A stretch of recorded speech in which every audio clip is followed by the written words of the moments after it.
देखिए बच्चों, high school की क्लास में मेंसुरेशन ऑनलाइन में वैसे हमने प्रश्नावली 13.3 तक पढ़ा दिया था। 13.4 प्रश्नावली आपको क्रम से पढ़ा दी जाएगी, लेकिन इसमें जो बोर्ड के हिसाब से 2 इम्पोर्टेंट सवाल है। प्रश्न नंबर 3 तक तो सरल ही है, चौथा और पांचवा थोड़ा उसमें समझने की बात है। चलिए पहले पांचवा देखते हैं, फिर इसके बाद हम तुम्हें चौथा सवाल बताएंगे। लो साहब, कहता है 20 सेंटीमीटर ऊंचाई के शीर्ष कोण 60 अंश वाले एक शंकु को उसकी ऊंचाई के बीचों बीच से होकर जाते हुए तल में से 2 भाग में काटा जाता है, जबकि तल शंकु के आधार के समांतर है। यदि प्राप्त शंकु के छिन्नक को व्यास 1/16 सेंटीमीटर वाले एक तार के रूप में बदल दिया जाता है तो तार की लंबाई ज्ञात कीजिए। हमने तुम्हें बताया था 13.3 प्रश्नावली में कि यदि किसी चीज से दूसरी चीज बनाई जाए तो उसका आकार बदल जाता है, लेकिन आयतन में परिवर्तन नहीं होता, यानी उन दोनों चीजों का आयतन आपस में बराबर होता है।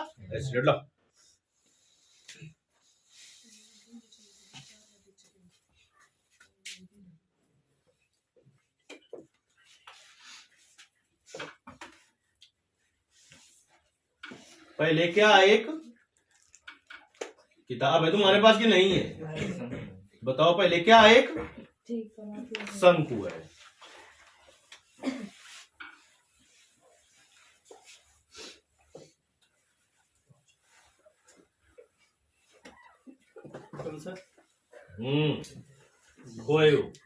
खान सर गुड मॉर्निंग है। कहाँ कोरोना पॉजिटिव रहेगा बेटा? नहीं सर जी, भैया का एक्सीडेंट हो गया था हॉस्पिटल में। चलो, तुम्हारे व्यवहारी तो कार है, पता कर लो कहाँ है कहाँ नहीं है। कार है ही नहीं है, इनको चाहिए तो अच्छा भाई। देखिए क्या, एक शंकु है। तो ये शंकु है कि नहीं है? ABC क्या, एक शंकु है। सवाल को पढ़ते हैं, देखिए क्या कहता है। कह रहा है 20 सेंटीमीटर ऊंचाई और शीर्ष कोण 60 अंश वाले एक शंकु के, ऊंचाई इसकी कितनी है? ऊंचाई यहां से लेकर यहां तक, ये क्या हुई? इस सामने तक, ये क्या है? ऊंचाई जो कि कितनी है? 20 सेंटीमीटर है। 20 सेंटीमीटर ऊंचाई और शीर्ष कोण कितना है? 60 अंश। ये कितने अंश का है? 60 अंश का है। ठीक,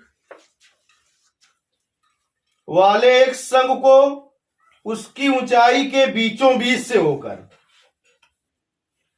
इसकी जो ऊंचाई है 20 सेंटीमीटर, इसके बीचों बीच, यहां पर होगा बीचों बीच, मतलब कि 10 इधर हो जाएगी और 10 उधर हो जाएगी। इसके बीचों बीच से क्या किया जाता है? बीचों बीच से बताओ फिर।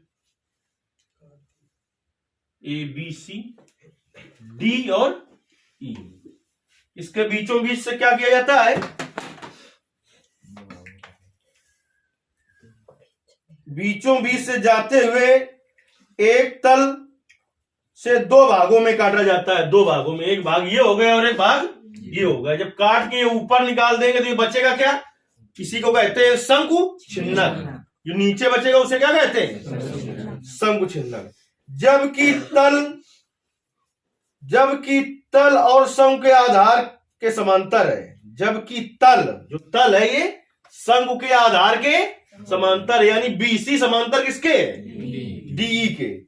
यदि इस प्राप्त शंकु के छिन्नक का व्यास, देखिए ये इसका व्यास हुआ,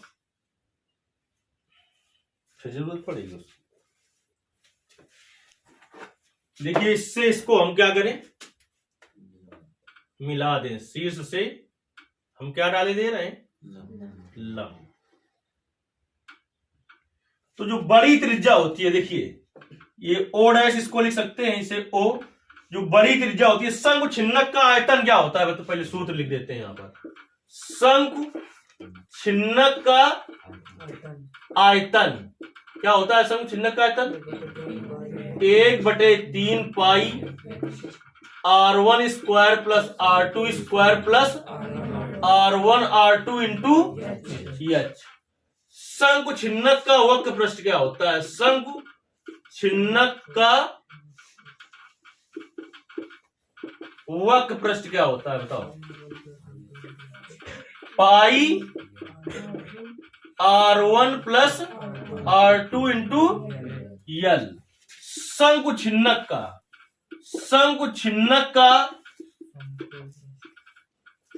संपूर्ण पृष्ठ क्या होता है? सूत्र भी अपने आप में इंपॉर्टेंट है। क्या होता है शंकु छिन्नक का संपूर्ण पृष्ठ?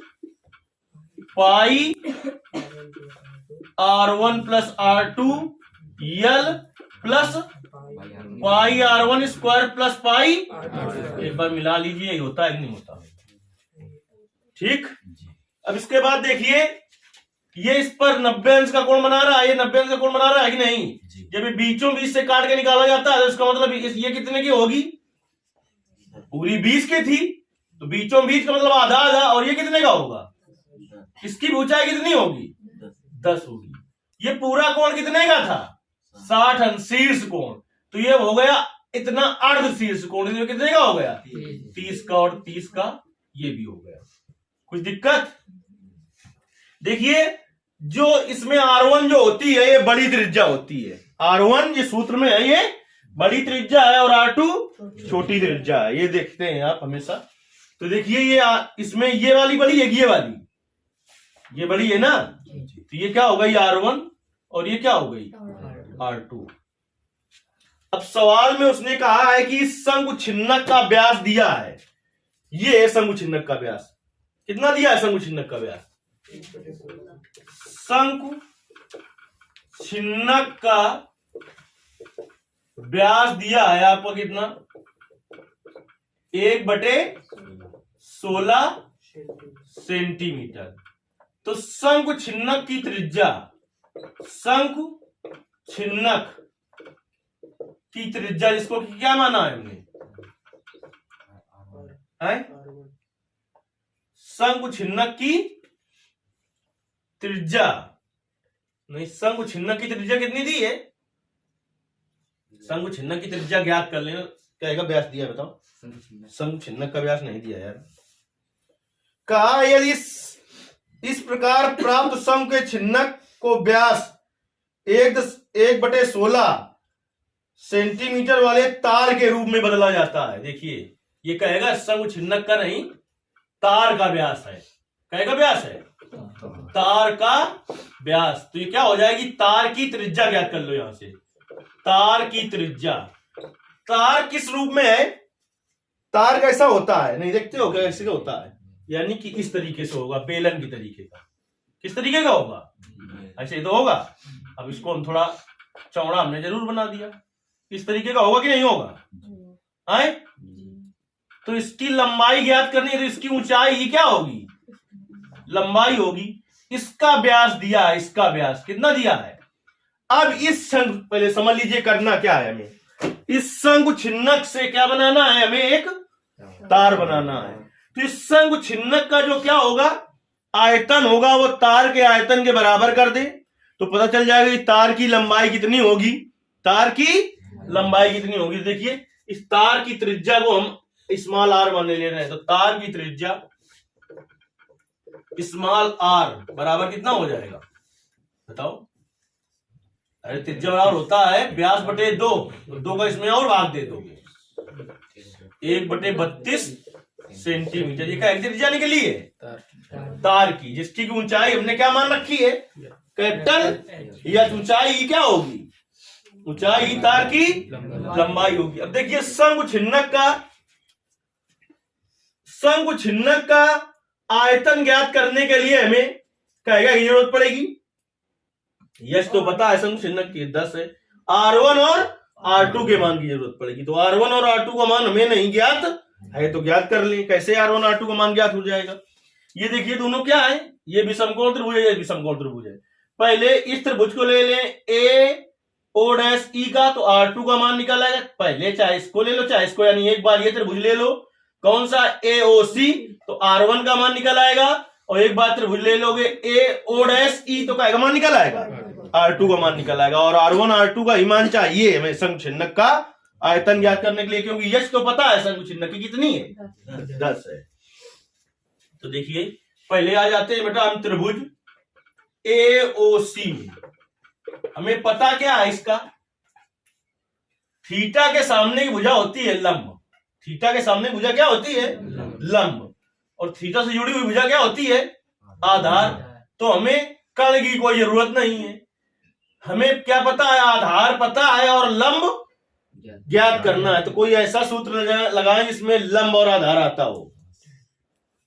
काश में लंब और आधार आवत है भाई राव जी, टैन लगाएं या काट लगाएं, टैन लगाएं या काट लगाएं। तो लगा दे रहे हैं हम टैन 30।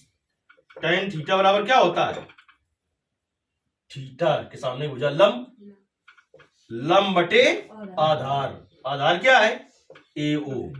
तो टैन 30 का मान 1/√3, OC का मान R1 बटे AO का मान, यहां से यहां तक कितना है देखो ये 20। तो R1 बराबर क्या आ जाएगा, R1 बराबर 20/√3 निकल आया R1 का मान। अब त्रिभुज ले ले बेटा हम कौन सा, AO डैश ई में, AO डैश ई में। तो फिर लगा दीजिए क्या, टैन 30। देखिए इस त्रिभुज में थीटा के सामने भुजा लंब, तो हो जाएगा O डैश ई, O डैश ई बटे AO डैश, AO डैश। तो टैन 30 का मान 1/√3, टैन 30 का मान बोले नहीं वीरो। O डैश ई का मान R2 बटे AO डैश का मान 10। फिर यह गुणा करा दीजिए, तो R2 बराबर कितना आ जाएगा, R2 बराबर 10/√3। बताइए कुछ दिक्कत, नहीं दिक्कत ना। जो तार की लंबाई है उसको हमने h मान लिया है, क्योंकि तार की लंबाई ही क्या होगी, ऊंचाई होगी। हमने 13.3 प्रश्नावली जब पढ़ाई थी तब हमने बताया होगा कि कोई द्रव हो या कुछ भी हो, अगर बेलनाकार पात्र में भरा है उसको उठाकर हम शंक्वाकार पात्र में डाल दें तो आयतन उतना ही रहेगा, आकार बदल जाएगा, आकार बदल। तो इससे तार बनाया जा रहा है शंकुचिन्हक से, शंकुचिन्हक से। तो दोनों का आयतन कैसा होगा, दोनों का आयतन, तो शंकुचिन्हक का आयतन बराबर तार का आयतन, शंकुचिन्हक का आयतन बराबर तार का आयतन। देखिए शंकुचिन्हक का आयतन क्या होता है, 1/3 पाई और R1 square plus R2 square plus R1 R2 into H बराबर पाई। इसकी त्रिज्या क्या मानी है, स्मॉल R नहीं मानी थी क्या, इंटू ऊंचाई कैपिटल H। पाई से पाई काट दिया, होशियारी इसी में मान रख के काटो तो बहुत होशियार नहीं हो तुम। 1/3, तो इसके बाद ऐसा नहीं कि तुम हल्ला न करो, इतने जान जाओ कि पाई से पाई काट दिया तुम बहुत होशियार है, तो आगे हल्ला न करो। R1 का मान बताओ कितना है, 20/√3 का स्क्वायर, 20/√3 का स्क्वायर प्लस R2 का मान 10/√3 का square plus R1 into R2 20/√3 गुणते 10/√3 into H। शंकुचिन्हक की ऊंचाई कितनी है, 10 ही तो है, बराबर R का मान, तार की त्रिज्या कितनी है, 1/32, तो स्क्वायर है तो 1/32 गुणते 1/32 गुणते H। अब देखिए 1/3, 1/3 20 का स्क्वायर 400, √3 का स्क्वायर 10 का स्क्वायर, √3 का स्क्वायर 10 का स्क्वायर 100, √3 का स्क्वायर 3, 20 गुणते 10 200√3 गुणते √3 3 बराबर 1 गुणते 10 है भैया बराबर 1/32 गुणते 32 और गुणते h। चलिए इसको इधर थोड़ा हल करते हैं।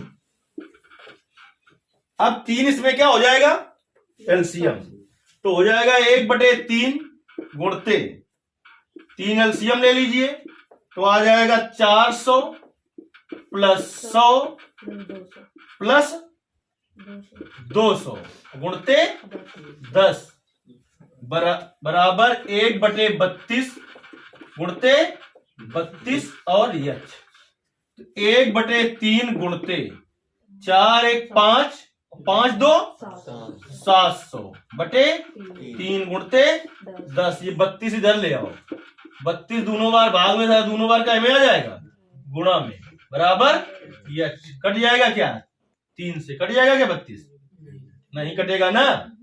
तो क्या करना होगा तुम्हें, इसका 7 का गुणा तो 10 में हम कर देंगे भाई, तो कितना आ जाएगा 7000 ठीक, गुणते 32 और बटे 9 बराबर h होगा। करिए कैलकुलेशन।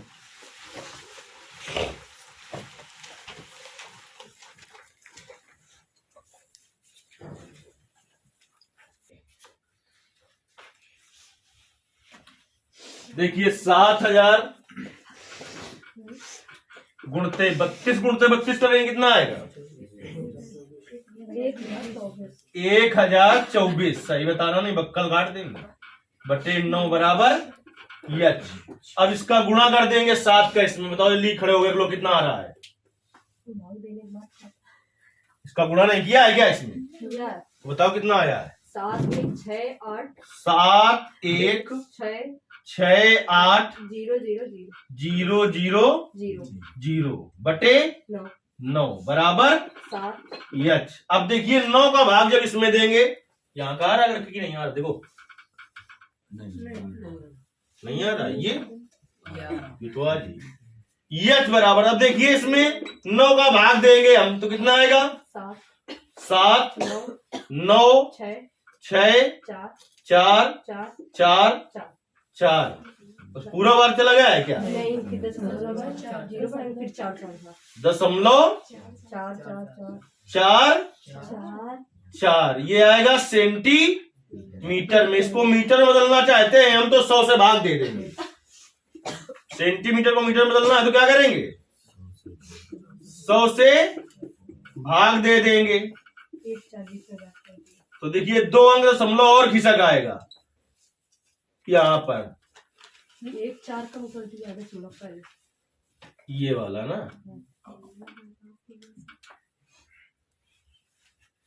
तो 1 2 अंक बाद इधर खिसक आएगा तो कितना आ जाएगा 7 9 6 4.44 मीटर। ये हो गया इसका हल।